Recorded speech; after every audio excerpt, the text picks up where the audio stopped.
아버지 하나님, 진심으로 감사드립니다. 이 아침 화창하게 열어주시고 또 청명한 날씨에 기쁜 마음과 설레는 마음으로 주님께 나왔습니다. 우리에게 온갖 좋은 것으로 예비하셔서 이미 우리의 자녀들과 흥겹게 하나님의 위대하심을 찬양하며 정말 어둠 가운데 있던 바디메오가 주 예수 그리스도의 말씀 한 말씀으로 광명을 얻고 이제 예수 그리스도를 좇는 놀라운 삶의 변화를 경험한 것 듣게 하여 주시고, 또 이 시간에는 요한복음 4장의 말씀을 통하여서 주 예수님이 어떻게 찾아오시는지 살펴볼 수 있도록 도와주니 감사합니다. 하나님, 우리의 귀와 또 우리의 마음을 활짝 열어주셔서 주의 오묘하고 기이한 것, 주의 말씀을 듣게 하옵소서. 주 예수 그리스도의 이름으로 간절히 기도합니다. 아멘. 예수님은 활발하게 사역하시던 이 유대 지역을 떠나서 이제 갈릴리로 올라가시는 중입니다. 예루살렘에서 갈릴리까지는 사마리아를 거쳐서 가게 되면 상당히 빨리 갈 수 있는데요. 걸어서 가면 꼬박 3일길입니다. 자, 여행 중간에 있는 사마리아를 지나시다가 점심때쯤이 돼서 이제 제자들은 먹을 것을 사러 그 동네로 들어가고, 이제 예수님은 마침 그 마을 어귀에 우물가가 있어서 거기에 이 피곤한 몸을 이끌고 이제 앉아 있게 되었습니다. 자, 그런데 이 마침 그 사마리아의 그 동리에서 한 여인이 정오의 그 떼약볕에도 불구하고 이제는 아침에 제잘거리던 새소리도 그치고 또 개미 한 마리도 얼씬하지 않는 그 한낮 이 정오에 물을 길러 나왔다가 거기에 걸터 앉아 있는 예수님을 마주치게 되었습니다. 보통 한국에서도 그랬겠습니다만은 우물을 중심으로 해서 여성들이 아침이고 또는 오후 서늘할 쯤에 나와서 동네 돌아가는 얘기도 하게 되고요. 거기가 정보통이죠. 오늘날로 말하면 우물가는 페이스북입니다. 근데 이 여자는 어떻게 된 것인지 페이스북에 아무런 손님도 없습니다. 이웃도 없습니다. 그 페이스북에 자기 글을 올려줄 사람도 없습니다. 말하자면 그냥 덩그마니 혼자만 아무도 없는 때 살짝 나왔다가 자기 세간살이를 위해서 쌀을 씻기 위해서 한국식으로 한다면 그냥 물동이 가지고 나와서 물 한 바가지 담아가지고 머리에 이든지 끼든지 옆구리에 차든지 이렇게 해가지고 집으로 홀로 들어가는 그런 삶을 사는 사회적으로 상당히 소외된 그러한 여성이었습니다. 자, 이 사람이 예수님을 보면서 움찔 놀라기도 하고 또 한편 무척 어색해하면서 경계하는 눈빛으로 이 먼 길을 오느라 피곤해 절은 예수님께서 마실 물을 좀 달라고 이렇게 말씀을 할 때 오히려 경계하는 그런 태도를 보입니다. 자, 지난 오랜 역사 속에서 서로 상종하지 않던 이 유대인과 이 사마리아 사람, 그것도 생전 안면도 없는 남자와 이 여자가 백주에 대낮에 서로 마주친 상황 속에서 이 사마리아 여인은 긴장의 침묵을 깨면서 이렇게 예수님께 대꾸합니다.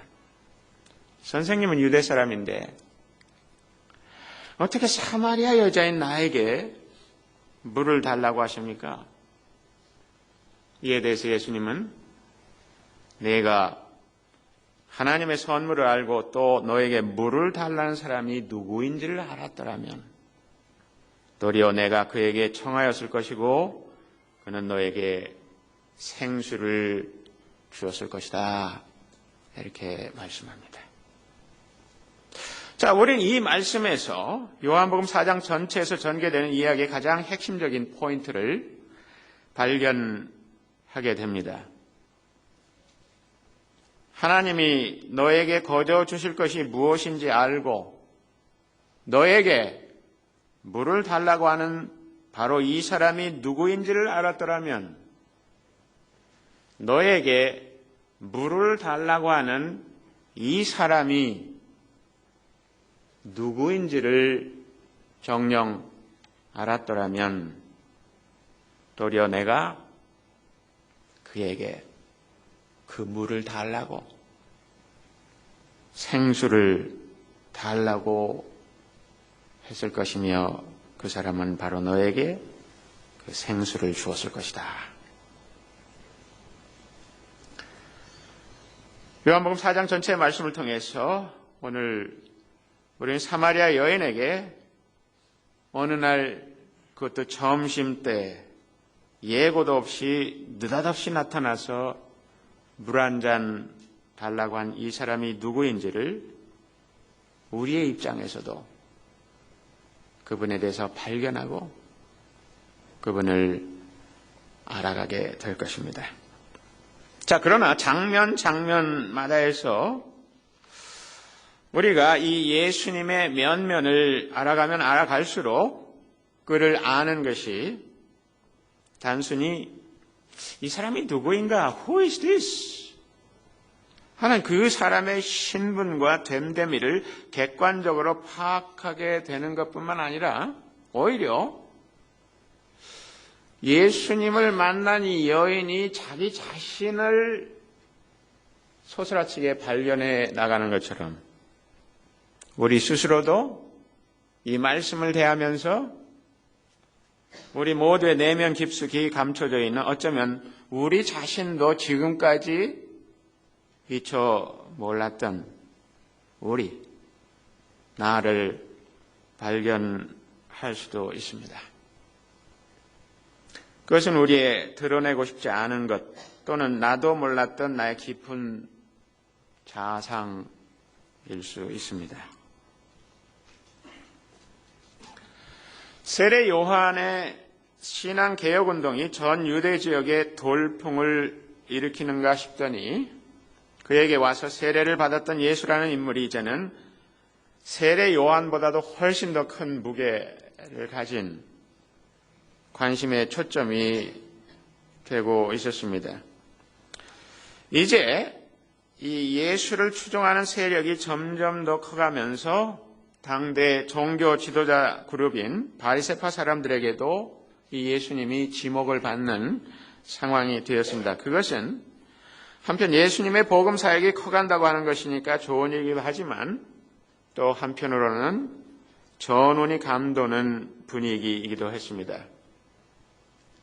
세례 요한에게도 그랬지만 이 바리새파가 한번 손을 보려고 하게 되면 그것이 예수님이 볼 때는 분명히 당신이 가지고 있는 그 사역의 계획에 차질이 빚어질 수밖에 없는 마찰 또는 이 충돌을 의미하는 것이기 때문에 예수님은 그 자리를 이제 말하자면 전술적으로 피해가는 것을 보게 됩니다. 언젠가 전면적인 충돌이 불가피해지겠지만 예수님께서 이 특별히 요한복음에서 말씀하시는 때, 나의 때라고 하는 것, my hour, 헤오라 무, 나의 때. 이 때라는 이 측면에서 지금은 아니다 싶어서 전술적으로 그 자리를 피해 가십니다. 자, 그래서 예수님이 유대 지역에서 커가는 사역을 접고 유대를 떠나 갈릴리로 가시게 되었습니다. 그래서 지도를 한번 잠깐 보시면요. 지도에서 어떤 위치에 지금 예수님이 있는지 볼 수가 있습니다. 자, 이 지도에서 지금 예수님이 여기 유대 지역에서, 그죠? 예루살렘 있고, 유대 지역에서 또 여기 갈릴리에서부터 내려오는 요단강이 있어가지고 사해로 내려가지 않습니까? 요 근처에서 세례도 주시고 하시다가 이제 이 갈릴리로 넘어가시는데 보통 많은 사람들이 급하면 이 길로 바로 질러서 올라갑니다. 그러나 사마리아 사람들하고 서로 부딪히는 거 싫어하기 때문에 때로는 요 강을 건너가지고 이렇게 우회를 해서 디투어 하는 경우들도 종종 있었던 것이죠. 근데 이제 예수님이 그냥 이 길로 넘어가시게 되는데요. 거기에서 이제 수가라고 하는 이 마을에 지금 당도에 있는 것입니다.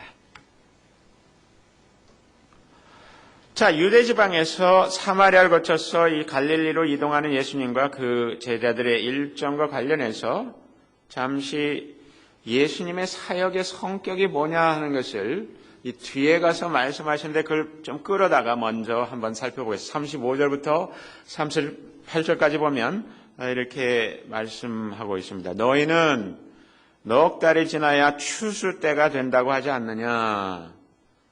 보통 씨를 파종하고 나서 한 4 months 지나면 그때 이제 harvesting, 추수한다고 이렇게 하는데, 그러나 나는 너에게 말한다. 눈을 들어서 밭을 보아라.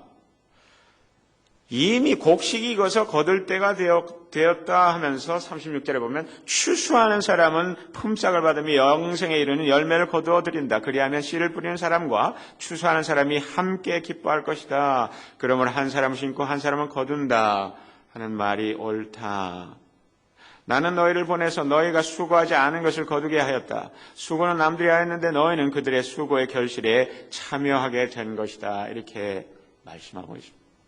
즉 예수님께서 지금 그 유대 지방에서 갈릴리로 올라가시는데 그 중간에 사마리아를 거쳐서 올라가죠. 하여간 그 당시에 이 이스라엘이라고 하는 지역을 통틀어 보면 결국 세 지역으로 나눠지게 되는 것이죠.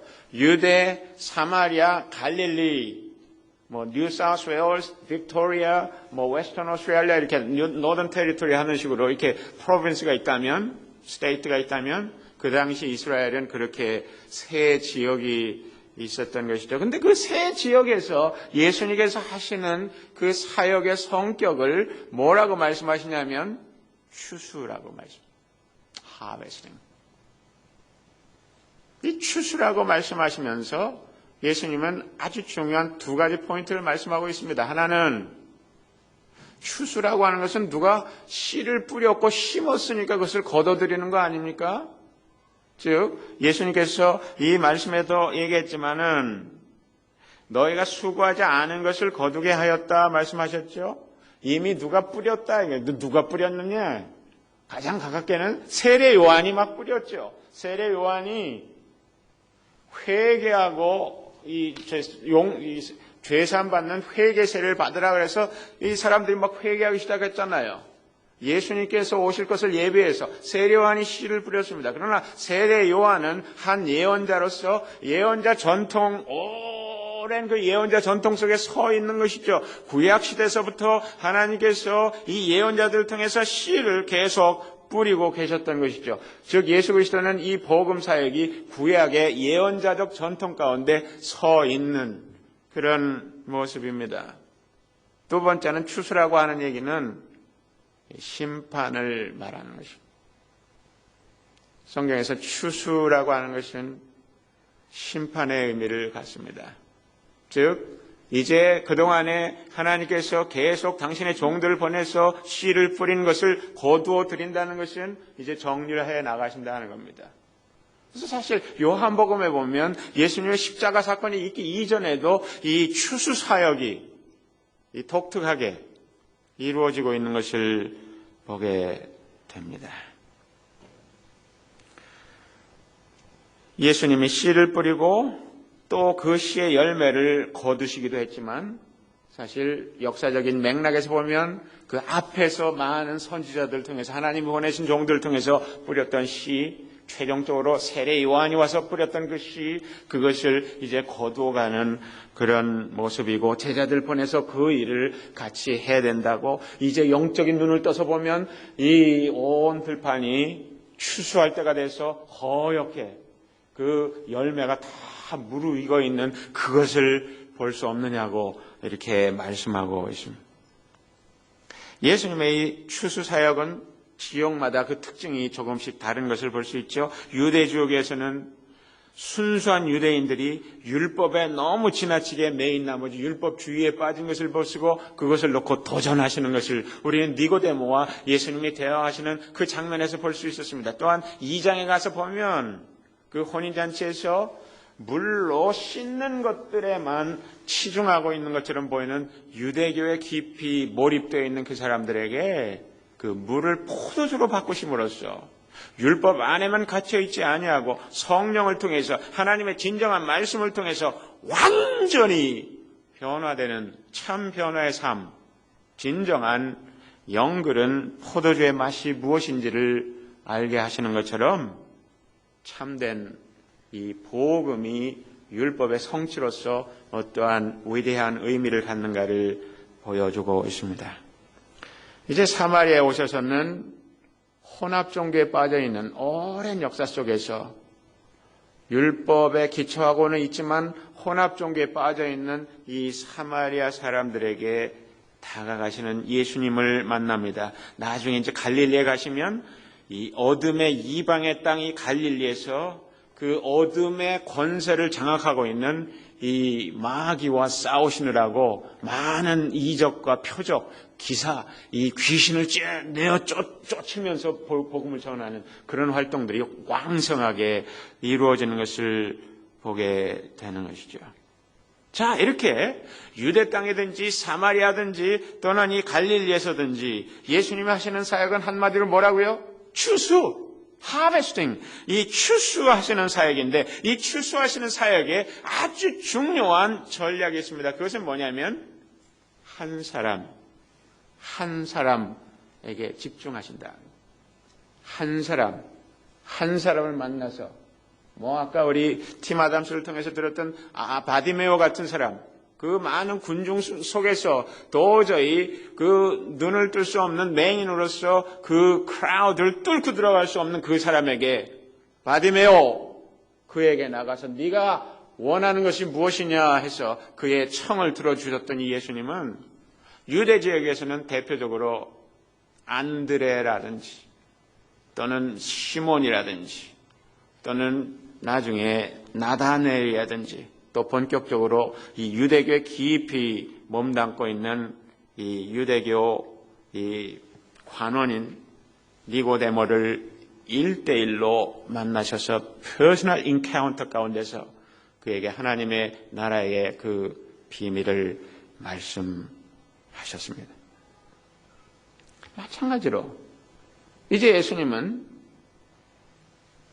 사마리아 지역에 오셔서 그것도 한 여자를 만남으로써 그 여자의 삶을 본격적으로, 전격적으로 변화시키시는 것을 보게 됩니다.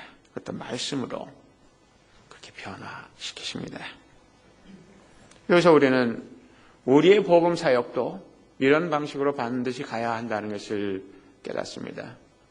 우리가 인격적으로 하나님의 사랑을 우리의 삶을 통해서 어떤 사람에게 지속적으로 나아가는 것을 통해서 여러분들이 커넥팅하기 위해서 매일매일의 삶의 현장 속에서 만나는 지금 절망 가운데 있고 아니면 신앙생활을 한다고 하다가 지금 주저앉아 있는 또는 가정생활의 여러 가지 어려움 또 재정적인 곤란 또 그들이 계획했던 일들이 낭패를 당하는 그 상황 가운데 있는 그 사람들을 한 번씩 만나고 또 만나주는 그 따스한 손길로 그들에게 다가가는 것을 통해서 예수 그리스도께서 한 사람을 그 영원 깊숙이에까지 내려가셔서 만나신 것처럼 우리도 그렇게 만남으로써 한 사람이 변화되도록 하는 이 일에 같이 참여해야 하는 것입니다. 이 우물가에서 만난 이 여인과 대화가 지속이 됩니다. 내가 하나님의 선물을 알고 또 너에게 물을 달라는 사람이 누구인지를 알았더라면 도리어 내가 그에게 청하였을 것이고 그는 너에게 생수를 주었을 것이다. 그때 여자가 뭐라고 얘기합니까? 선생님은 두레박도 없고 이 물은 상당히 깊은데 우리가 생각하는 그 우물보다는 그 당시에 이 팔레스타인에 있는 이 우물들은 그 땅이 굉장히 건조하기 때문에 상당히 깊이 파 들어가죠. 또 사람들이 거의 걸어서 내려갈 정도로 굉장히 넓게 시작해서 점점 좁아지는 그런 형태로 상당히 깊이 우물이 되어 있습니다. 자, 그러한 상태에서 당신이 무슨 재간으로 생수고 얘기는 하는데 어떻게 어디에서 그 생수를 구해서 나에게 주겠느냐? 계속 이어서 이 여자는 얘기합니다. 우리 조상 야곱보다 당신이 더 위대합니까? 그 사람이 이 우물을 우리에게 주었고 그와 그 자녀들과 그 가족에게까지 다 이 우물물을 먹으면서 이렇게 번창하게 살도록 했는데 당신이 무슨 재간으로 두레박 나부랭이도 없이 여기에서 나에게 생수를 준다고 그렇게 말을 하느냐? 예수님이 말씀하십니다. 이 물을 마시는 사람은 다시 목이 마를 것이다. 자, 그러나 14절에 내가 주는 물을 마시는 사람은 영원히 목마르지 아니할 것이다. 내가 주는 물은 그 사람 속에서 영생에 이르게 하는 샘물이 될 것이다. 지금 예수님은 이 우물에 와서 두레박으로 퍼올릴 수 있는 그 물에 대해서 이야기를 하면서 자연스럽게 그 사람의 그 영혼 깊숙이에 담겨져 있는 그 이슈에 조금씩 한 걸음 다가가고 있습니다. 내가 주는 물을 마시는 사람은 그 물이 그 사람의 배에서 생수와 같이 영원하도록 welling up to the eternal life 계속해서 솟아나오는 송송송송송송 솟아나오는 그러한 영생에 이르게 하는 샘물이 될 것이다. 이렇게 얘기합니다. 아주 이상한 말씀입니다. 그때 이 여자가 믿져야 본전인데 그 물 나에게도 주시오. 그래서 내가 목마르지도 않고 또 물을 길을 여기까지 나오지도 않게 해 주시오. 이렇게 예수님께 부탁합니다. 그 부탁이 떨어지자마자 예수님께서 뭐라고 말씀하십니까? 16절에 보면 기겁할 수 있는 말씀을 하십니다. 가서 내 남편을 불러와라. 어떻게 보면 별스럽지도 않은 얘기일 수도 있습니다. 이 물이 엄청날 테니까 너 혼자 못 들 테니까 같이 와서 그 물 같이 들고 갈 수 있는 사람 데리고 오라고, 남편 데리고 오라고. 너 혼자 못 들고 갈 거니까. 그렇게 말씀하신 거일 수도 있습니다. 그러나 이 여자는 이 말씀을 들으면서 더 말하자면 망치로 맞은 것처럼 기겁을 하게 됩니다. 나에게는 남편이 없습니다. 그때 예수님이 남편이 없다고 한 말이 옳다. 당신에게는 지금까지 남편이 5명이나 있었고 또 지금 같이 살고 있는 이 남자도 당신 남편은 아니니까 말은 제대로 했네. 이렇게 예수님께서 말씀하셨습니다. 여러분, 우리가 예수님을 하나님의 말씀이 성경을 통해서 대해 나가면서 가끔 이런 생각이 듭니다. 이거 가면 갈수록 태산이네, 이거. 성경 말씀을요, 여러분들이 좀 더 주목해서 읽어가려고 하면 할수록 이것이 가면 갈수록 태산이다. 이게 뭐 나쁜 뜻일 수도 있지만 아주 좋은 뜻으로 그런 이 경우들을 우리가 많이 경험합니다. 쭉 매일 성경을 가지고 뭐 지금 여러분들 호세아서를 읽어 나가는 분들 가면 갈수록 태산 읽어요. 그 말씀을 대할수록 그 도전이 쉬지 않아요. 그냥 쿵쿵쿵 그 파운딩하는 그 강도가 뭐 점점 그 인텐스하게 우리에게 다가오는 것을 느끼지 않습니까?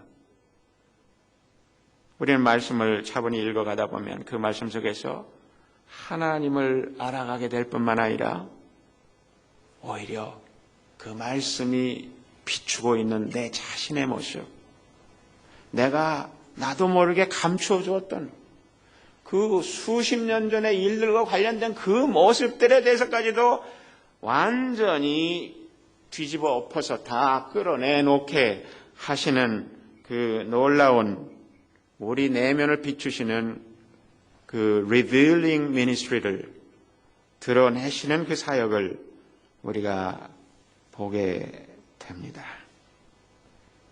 여기에 대해서 이 여자가 너무너무 놀라서 이런 일을 경험한 적이 한 번도 없어서 선생님, 내가 보니까 당신은 선지자입니다.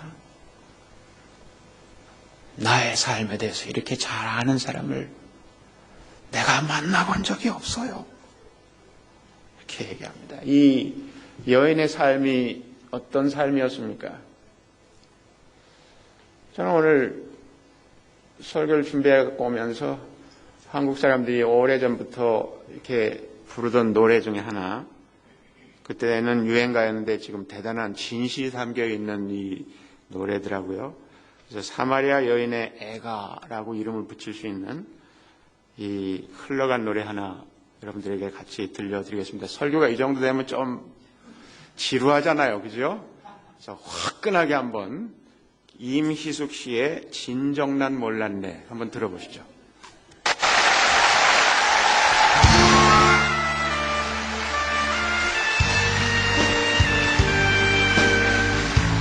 뭐 다 같이 일어나서 이렇게 보세요. 그토록 사랑하던 그 사람 잃어버리고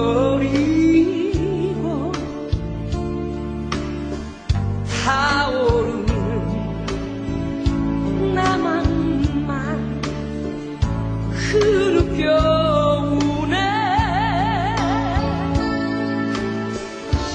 그토록 믿어왔던 그 사람 돌아설 줄이야. 예전에는 몰랐었네. 진정 난 몰랐네. 누구인가? 뭐 좀 불러보고 싶죠, 한번. 오늘 식탁교제 끝난 다음에 다 같이 노래방 가셔서 한번 다 같이. 저는 이 노래에 큰 진실들이 담겨 있다고 생각이 돼요. 제가 이 노래를 처음 들은 게 아마 초등학교 졸업할 때 정도였던 것 같은데, 그때도 굉장히 심금이 울려지더라고요. 그래가지고 많이 불렀어요.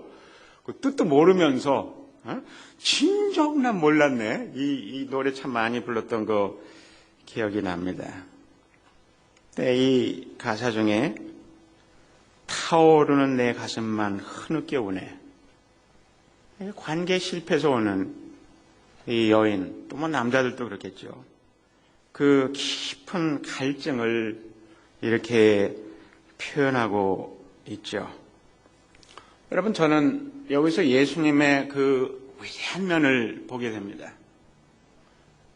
많은 경우에 우리는 이런 여인을 보면서 당장에 부도덕하다, 남자를 5이나 치르고 또 어떤 사람을 만나서 또 살고 있다는 이것 때문에 이 사람의 이 immoral corruption, 썩었다, 엉망이다, 이렇게 생각할지 모릅니다. 그러나 예수님은 이 여인의 삶 속에서 그 흐느껴 우는 것, 그 사람의 상실, 또 타오르는 그 가슴만을 쥐어뜯고 있는 이 사람의 그 갈증을 보았다는 것이죠. 이 사람의 허물을 볼 수가 있었습니다. 사람들이 엉망이 되는 데는 그 이유가 있습니다. 처음부터 자기가 엉망이 되려고 계획한 거 아닙니다. 나는 나의 인생 이제 한 4, 50년 남았는데 이제 엉망으로 살겠다. 이렇게 사는 사람은 아무도 없어요. 그 이유가 있는 거예요. 그 갈증 때문에 그것을 채우려고 어떻게 하다 보니까 이 방향이 이상하게 나가게 되는 거죠. 그래서 하나를 고치려고 하다 또 다른 것이 빗나가고 또 엇비긋 나가는 그런 상황이 되는 것을 예수님이 정확하게 바라보고 있었습니다. 전도자로서 또 우리 이웃과 사는 이 세상에 사는 하나님의 종들로서 우리가 바로 이 눈을 가지고 있으면 좋겠습니다. 그 사람의 타오르는 가슴을 바라보는 그 갈증 속에서 여전히 절망하고 있는 이 사람의 그 아픔을 볼 수 있는 그 사람의 부도덕한 것보다는 그 사람의 이 삶의 됨됨이에 대해서 이 윤리적으로 보는 것보다는 이 사람의 이 아픔에 대해서 볼 수 있어야 되지 않겠느냐 하는 생각을 합니다. 이제 남편을 불러오라는 예수님의 청천벽력과도 같은 이 말씀에 대해서 이 사마리아 여인은 어떤 의미에서는 그 나름대로의 전술로 빠져나갈 궁리를 합니다. 예배에 대한 논의를 시작하자고 이론적인 얘기를 꺼냅니다. 우리 조상은 이 산에서 예배를 드렸는데 선생님네 사람들은 예배 드려야 할 곳이 예루살렘에 있다고 합니다. 어디서 예배를 드려야 됩니까? 여러분들 성경 공부하실 때 어떤 분들이 이론적인 얘기에 아주 치중하고 있다면 그분들을 좀 조심해야 됩니다. 왜냐하면 그게 그분의 전술이거든요. 자기 위장 전술이죠. 뭐 이론에 굉장히 밝은 사람이 있어요.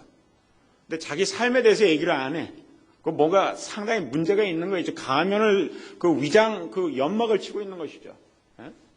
그런 것처럼 이 여인이 그렇게 하고 있습니다.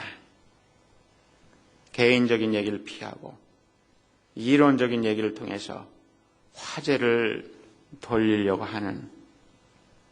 그러나 예수님은 이 질문에 대해서도 전곡을 찌르는 정면 돌파 핵심 수법으로 전환해서 이제 사마리아라고 하는 지역에 그 수백 년 동안 있었던 이 혼합된 종교, 우상숭배 이런 것들로 찌들려 있는 어떻게 보면 하나님의 백성이지만 상당히 엉터리가 돼버린. 그래서 호세아서를 통해서 이 호세아서를 요즘에 우리가 묵상하게 된 것은 기묘한 우연이 아니라 하나님의 섭리라고 생각하는데요. 이 요한복음 4장을 보기 위해서 우리에게 호세아서를 그동안 묵상하게 하셨던 것 같습니다. 호세아서에 보면 뭐라고 나오냐면 마치 이 사마리아 사람, 이 이스라엘이라고 하는 북왕국을 이스라엘이라고 하지 않았어요. 남왕국 유다라고 하고 이 북왕국의 이 사마리아 사람들은 마치 이 빵을 굽는데 말하자면 호떡을 굽는데 반죽을 해가지고 밑에는 다 구워져가지고 익었는데 위에는 아직도 반죽이 살아 올라오는 듯한 그런 식이다. 한쪽만 bake, half baked bread라고. 그 당시에 사마리아 사람들이 그러했다는 것입니다. 한번 생각해보세요. 호떡이 한쪽은 싹 익었고 그 위에는 밀가루 반죽이 그대로 있다면 이거 먹을 수 있게 먹다가 구토가 나올 겁니다. 하나님이 보실 때 그 사마리아 사람들의 예배가 그랬다는 것입니다. 사마리아 사람들의 그 신앙이 그랬다는 것입니다.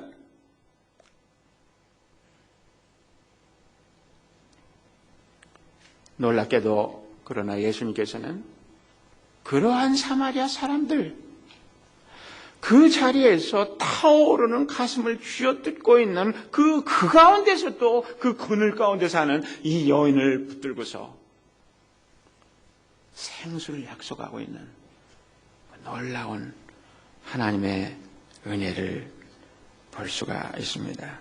여자여, 내 말을 믿어라. 너희가 아버지께 이 산에서 예배를 드려야 한다거나 예루살렘에서 예배를 드려야 한다거나 하지 않을 때가 올 것이다. 너희는 너희가 알지 못하는 것을 예배하고 우리는 우리가 아는 분을 예배한다. 구원은 유대 사람에게서 나기 때문이다.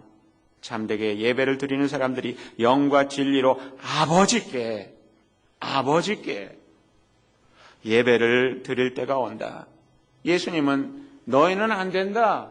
너희는 사마리아 사람이다. 너희는 우상숭배에 쩔었어. 너희는 버림받은 민족이야. 너희는 반밖에 구워지지 않은 그런 빵과 같은 구역질 나는 그런 구석 있는 인간들이야. 이렇게 하면서 예수님께서 그들을 저주하고 배척하신 것이 아니라 얘야, 너희가 있는 그 그리심산에 그 성전터가 있는 거기에서 예배를 드리거나 저 예루살렘, 이 정통이라고 하는 저 예루살렘에서 예배를 드리거나 그 장소가 문제가 아니다. 신령과 진정으로 아버지께, 너희에게도 하나님은 아버지야. 아버지께 신령과 진정으로 예배할 날이 오는데 지금이 바로 그때라고 먼 장래를 얘기하지 아니하고 왜 지금이라고 얘기합니까? 내가 여기 왔지 않냐? 나를 통해서 아버지께 갈 수 있어.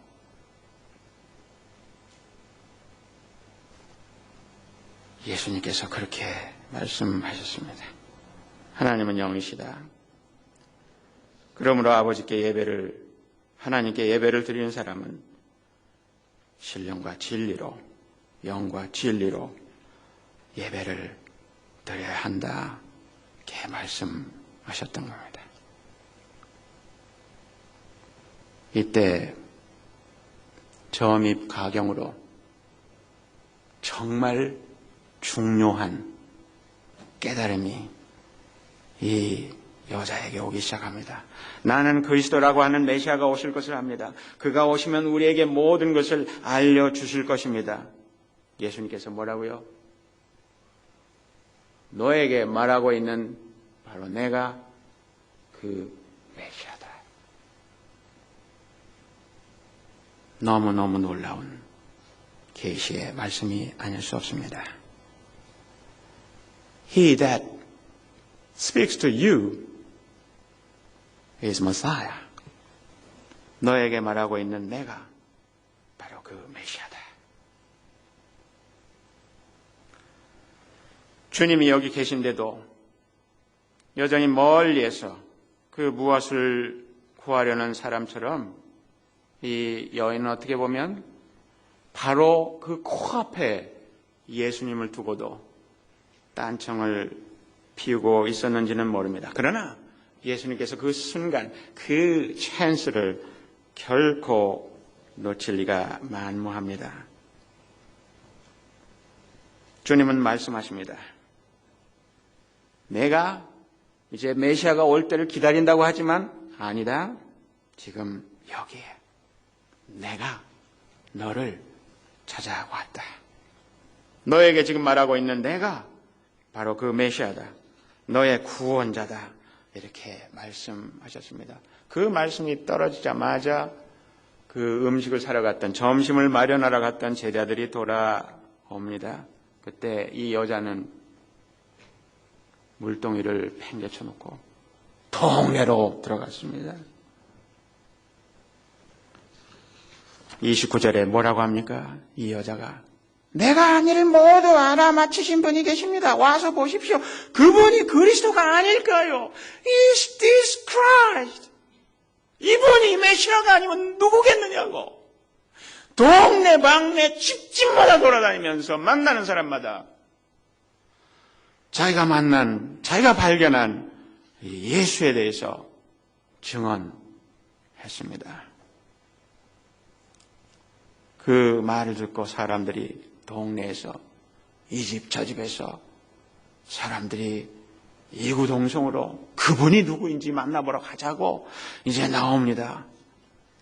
많은 사람들이 그 기회를 통해서 예수 그리스도를 만나고 사마리아의 위대한 영적 부흥이 그때 일어났다고 성경이 말씀하고 있습니다. 한편 예수님이 그 제자들 만났을 때 제자들이 어떻게 음식 준비해 갖고 왔으니까 더 있어. 지금 막 뜨끈뜨끈하네. 많이 드시라고. 배고프시지? 우리는 오면서 막 먹었습니다. 드십시오. 예수님 뭐라고 하십니까?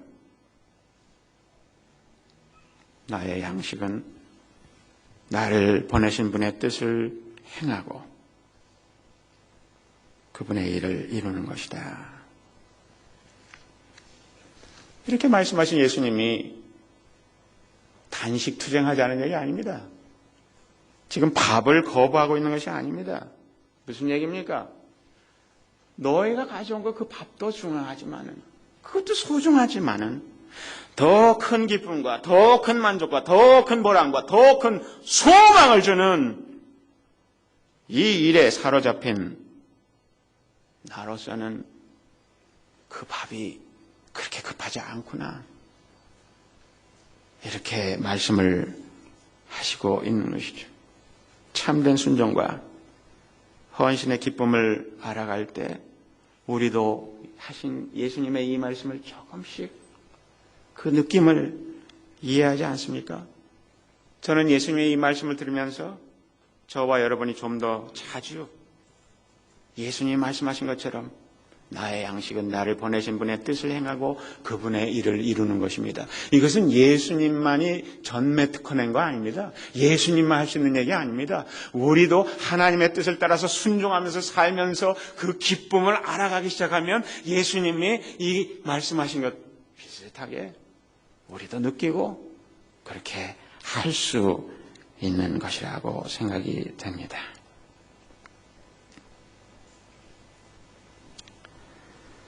결국 많은 사마리아 사람들이 이 한 사람, 이 변화된 이 여인, 이 물동이를 그 우물가에 팽개쳐 놓고 동네방네 돌아다니면서 복음을 증거했던 이 여인에게서 많은 사람들이 예수 그리스도를 믿게 되었습니다. 39절에 그 동네에서 많은 사마리아 사람이 예수를 믿게 되었다. 그것은 그 여자가 자기가 한 일을 예수께서 다 알아맞히셨다고 증언하였기 때문이다. 사마리아 사람들이 예수께 와서 자기들과 함께 머무시기를 청하므로 예수께서는 이틀 동안 거기에서 머무르셨다.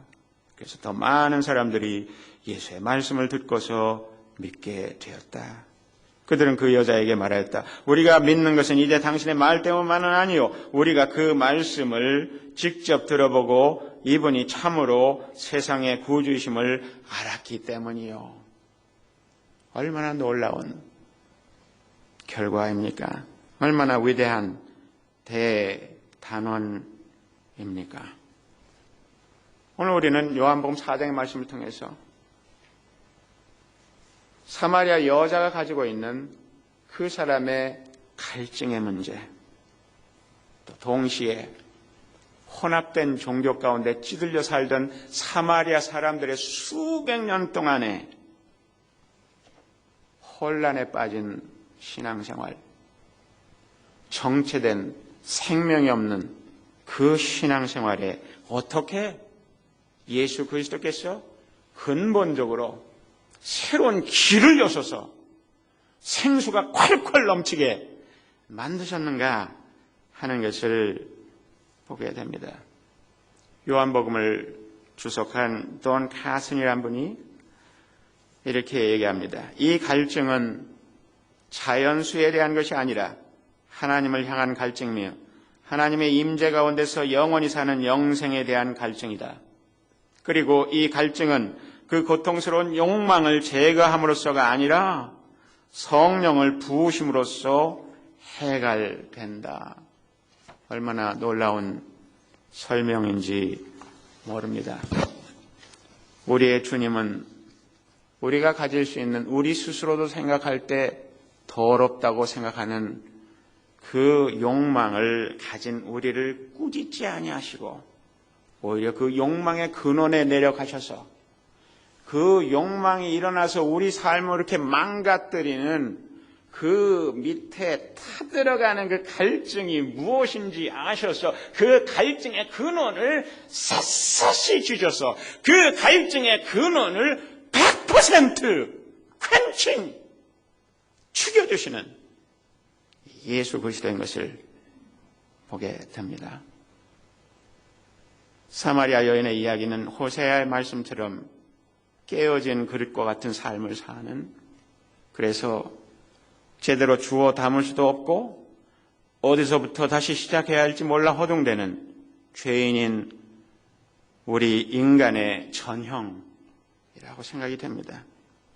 참된 관계에 대한 아련한 그리움인지 꿈틀거리는 욕망, 흔히 더럽다고 생각하면서도 어쩌지 못하는 욕망의 수렁에 내가 빠져 사는 것인지를 분간하지 못하는 그 헝클어진 삶의 자리에 어느 날 호련히 우리 주님은